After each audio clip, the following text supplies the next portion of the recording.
First contact's mercy. The sky above Geneva fractured with prismatic light as the Lumerian vessel pierced through the cloud cover. Unlike the sleek metallic ships of human science fiction, this craft resembled a massive geode, all crystalline facets and geometric precision. Dr. Eliana Chen stood among the assembled dignitaries, squinting upward, her heart racing with equal parts excitement and dread. "It's beautiful," whispered her assistant. Marco Eliana nodded absently, her mind racing through calculations. 3 years of increasingly desperate climate interventions had failed. The methane feedback loop from the melted permafrost had accelerated beyond their models. Earth had perhaps 5 years before ecological systems began collapsing in cascade.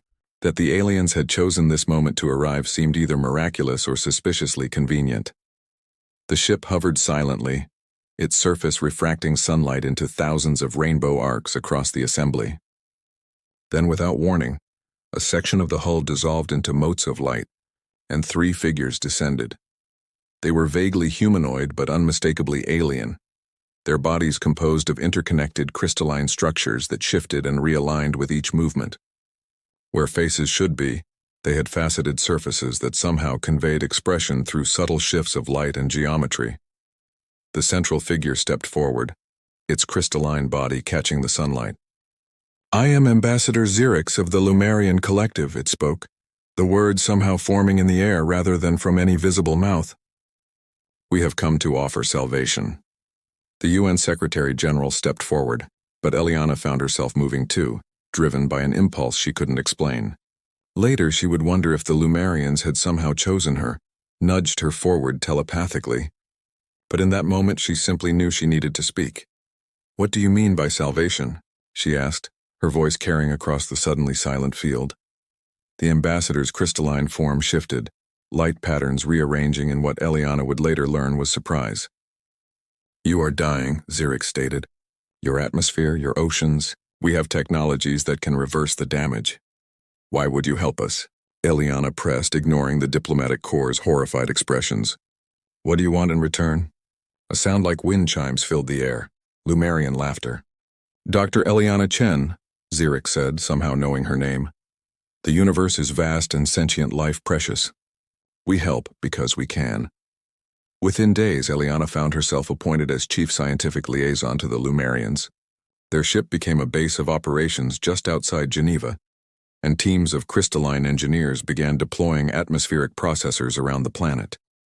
The technology was beyond human comprehension, structures that seemed to exist in multiple dimensions simultaneously, drawing carbon and methane from the atmosphere and transmuting them into harmless compounds. But 10 days after their arrival, Eliana noticed something troubling. Ambassador Xerix's once brilliant form seemed duller, with tiny fractures appearing across its surface. Other Lumerians showed similar symptoms. During their private meeting, Xerix dismissed her concerns. "Adaptation to your gravity," the ambassador explained. "Nothing serious." But that night, Eliana received an urgent message from Talon, the Lumerian medical officer. When she arrived at the ship, she found 3 Lumerians in what appeared to be medical stasis, their crystalline forms clouded and crumbling at the edges. "Something in your world attacks us," Talon said, its light patterns erratic with what Eliana recognized as fear.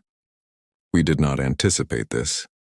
Eliana stared at the readings on Talon's diagnostic equipment, understanding none of it but recognizing the gravity of the situation. "What can I do to help?" she asked. "First," Talon replied, "we must keep this secret. If your people learn that Earth itself rejects us—" The alien left the thought unfinished. Outside the ship, the atmospheric processors continued their work, saving humanity. Inside, Earth's microscopic defenders had begun an unwitting war against their saviors. Microscopic defense Talon's laboratory aboard the Lumerian vessel resembled a cathedral of light, with holographic displays showing microscopic battles being waged inside their crystalline bodies. Dr. Chen watched, horrified, as Earth bacteria dismantled a sample of Lumerian tissue, the microbes evolving new enzymes in real time to digest the alien material.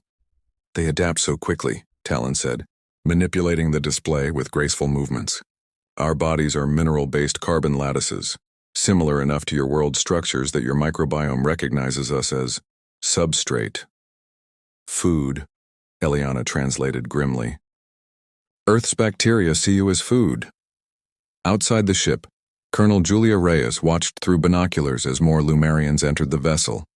Military intelligence had noted a 40% reduction in alien activity over the past week. Something was happening and the Pentagon wanted answers.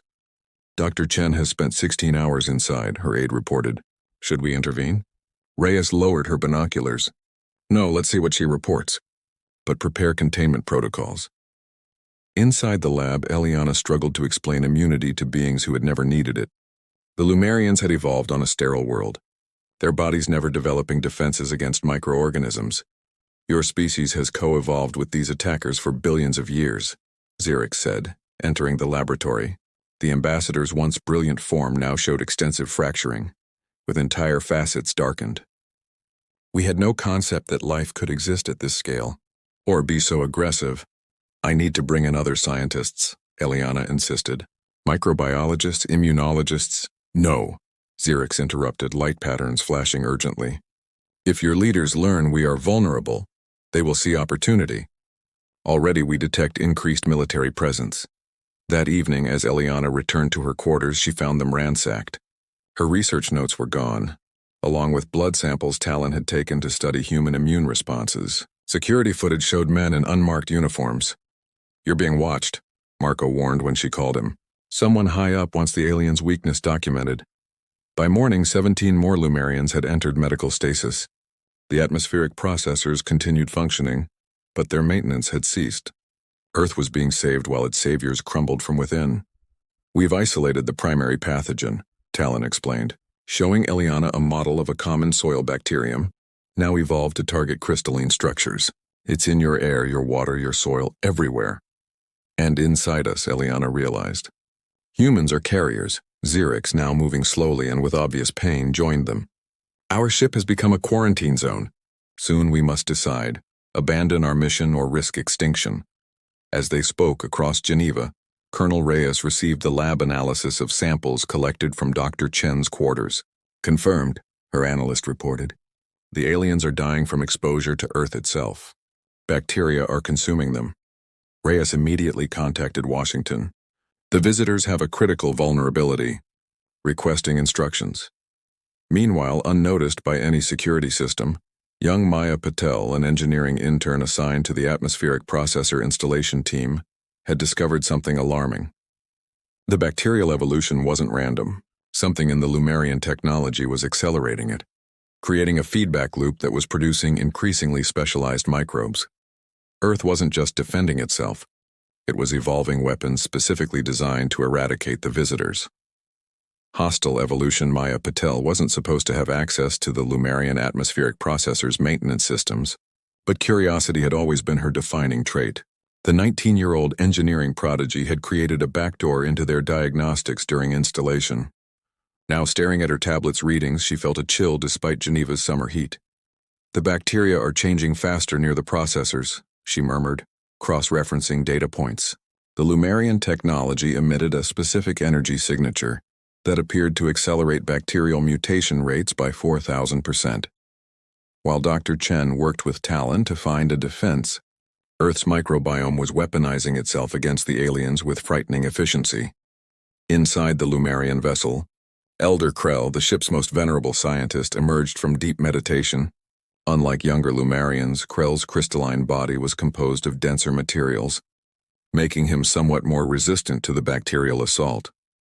In all our travels across 17 galaxies, Krell told Eliana, his voice resonating like deep bells, we have never encountered biological warfare, physical weapons, energy weapons, even dimensional disruption, but never this invisible enemy. It's not warfare, Eliana insisted.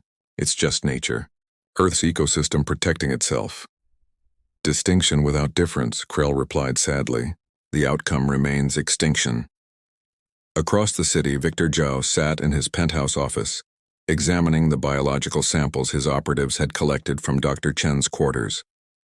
The billionaire industrialist had built his fortune on environmental exploitation, precisely what the Lumerians' technology threatened to make obsolete. Can we replicate any of it? He asked the scientist he'd privately hired. Not yet, the woman replied. But these bacterial samples that attack their bodies, we might weaponize those. Zhao smiled thinly. Ensure Dr. Chen's lab is compromised. I want all her research.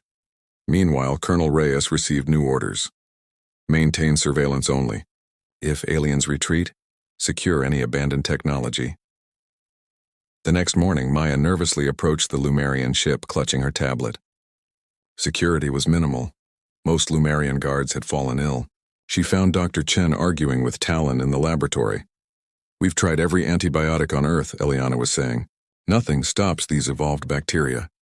Because they're no longer entirely Earth bacteria, Maya interrupted, earning surprised stares.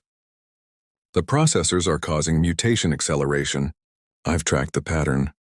Talon's light patterns shifted rapidly, alarm, recognition, shame. Our technology interacts with your world in ways we didn't anticipate. Before they could discuss further, alarms sounded throughout the ship. In the atmospheric processor manufacturing facility, equipment began failing as newly evolved bacteria consumed crucial components. The hybrid technology, part Earth materials, part Lumerian crystal, provided a perfect evolutionary stepping stone. It's spreading beyond your bodies, Eliana realized. The bacteria are now targeting your technology. As they rushed to respond, armed men breached the laboratory perimeter. Zhao's mercenaries had come for the research. In the ensuing chaos, Maya's tablet, containing the only complete analysis of the bacterial evolution patterns, was destroyed. Elder Krell, moving with surprising speed for his deteriorated condition, sealed the inner doors. They seek to ensure our destruction, he said. Your world does not want to be saved. Not all of us, Eliana insisted. Some of us still want to help you. Maya, examining the damaged laboratory equipment, had a sudden realization. The bacteria aren't just consuming you, she said. They're incorporating your structural patterns. They're learning from you. Desperate Measures Ambassador Xerix stood before the remaining healthy crew members, their once magnificent crystalline forms now dulled and fractured. Of the original 112 Lumerian mission specialists, only 31 remained functional. The rest lay in stasis, their consciousness cores preserved while their physical forms deteriorated.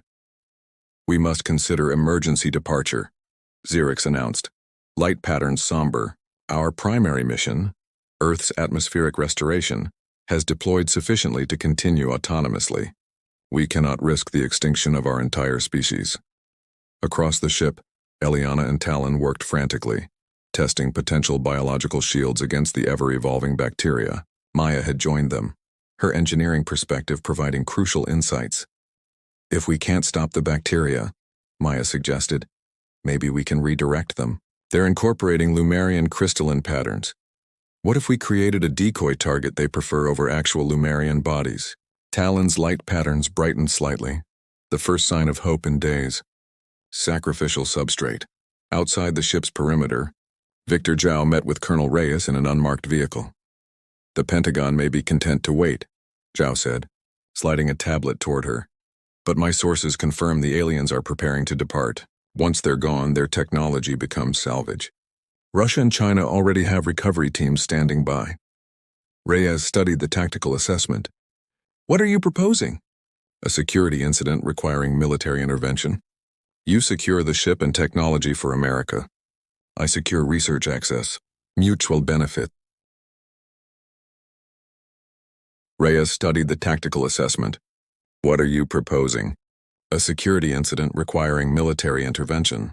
You secure the ship and technology for America. I secure research access. Mutual benefit. Reyes considered her orders versus the opportunity. I need presidential authorization, which will come after you've secured alien technology that could put America generations ahead, Zhao countered smoothly. Sometimes initiative must precede permission. Inside the ship, Eliana made a breakthrough. Look at this, she said, pointing to a microscopic image. The bacteria attacking a Lumerian sample had formed unusual structures. Tiny crystalline facets similar to Lumerian bodies but modified. They're not just consuming, she realized. They're trying to communicate through mimicry. Impossible, Elder Krell insisted, joining them. Microorganisms cannot possess intelligence. Not individually, Maya agreed. But collectively, Earth's bacteria form complex networks. What if they're responding to you as a system? Before they could explore this revelation, alarms blared. Zhao's mercenaries, now supplemented by military units under Rhea's command, had breached the ship's outer sections. "They're after your technology," Eliana warned Xerix. "We need to evacuate." "Too late," the ambassador replied. "Our launch preparations require 4 hours minimum." Maya grabbed Eliana's tablet, fingers flying across the interface. "I can broadcast a warning to other alien species," she said, "using the atmospheric processors as amplifiers. Tell them Earth is dangerous." "That would condemn humanity to isolation," Talon observed. "Unless—" Eliana's eyes widened with sudden inspiration. "What if the bacteria aren't attacking but adapting? Trying to find compatibility?" She turned to Xerix. "Your crystalline structures can be programmed. What if we programmed them to direct the bacteria toward symbiosis rather than consumption?" As gunfire echoed through the lower levels, Xerix made a decision. "We have nothing to lose. Show me." Symbiotic future. 1 year later, Eliana Chen stood on the observation platform of the new Terran-Lumarian Cooperative Research Station, watching Earth through the massive viewport. The atmospheric processors had completed their work months ago. For the first time in decades, hurricane season had passed without a Category 5 storm. "Beautiful, isn't it?" Maya asked, joining her. The young engineer now wore the distinctive iridescent uniform of the Interspecies Research Initiative she had helped establish. "Hard to believe how close we came to losing everything," Eliana replied. The confrontation in the Lumarian ship had ended unexpectedly. As Zhao's mercenaries and Rhea's soldiers breached the central chamber, they had encountered not resistance but transformation. The bacteria that had been consuming the Lumarians had evolved into something new, a biological interface that allowed the crystalline aliens to integrate safely with Earth's ecosystem. Talon approached, its crystalline form now encased in a shimmering bacterial biofilm that protected rather than consumed. "The Council has approved our proposal," the Lumarian announced. "Earth will become the biological adaptation center for the galactic community." The discovery that Lumarian crystalline technology could program bacterial evolution had changed everything. Instead of Earth's microbiome destroying the visitors, it had eventually formed a protective symbiosis. The bacteria gained access to energy patterns previously unknown, while the Lumarians gained biological shields that allowed them to survive in diverse environments. "Victor Zhao's trial begins next week," Maya noted. "Colonel Reyes's testimony should ensure he faces consequences for the attack." Reyes had made a pivotal choice in those final moments, ordering her troops to stand down when she understood what was happening. Now she headed Earth's new biological defense initiative, preparing humanity for a universe where their greatest strength was the very microbiome that had nearly driven away their saviors. "The 5th expedition leaves tomorrow," Eliana said. 3 human biologists accompanying Lumarians to the Proxima Centauri outpost. "They're having microbial compatibility issues." The greatest irony of first contact had become clear in the aftermath. Earth's aggressive microbiome, once seen as a deadly threat, was actually an evolutionary marvel. No other known world had developed such complex and adaptable microscopic life. Humanity, long carriers of this invisible ecosystem, were now the galaxy's most valued biological consultants. Elder Krell, his crystalline form now beautifully meshed with protective bacteria, joined them at the viewport. "Before Earth, we traveled the stars bringing technological salvation," the ancient Lumarian mused. "We never understood that true resilience comes from adaptation, not engineering." Below them, the first ships from other galactic civilizations had begun arriving in Earth orbit, each seeking the biological adaptation services only humans could provide. Earth had found its place in the cosmic community, not through military strength or technological advancement, but through the invisible allies that had evolved alongside humanity for billions of years. "They came to save us," Maya said, echoing the words that had become Earth's unofficial first contact motto. "But we ended up saving each other." Eliana smiled as a new crystalline ship, its surface already incorporating the protective bacterial layer developed on Earth, prepared to depart.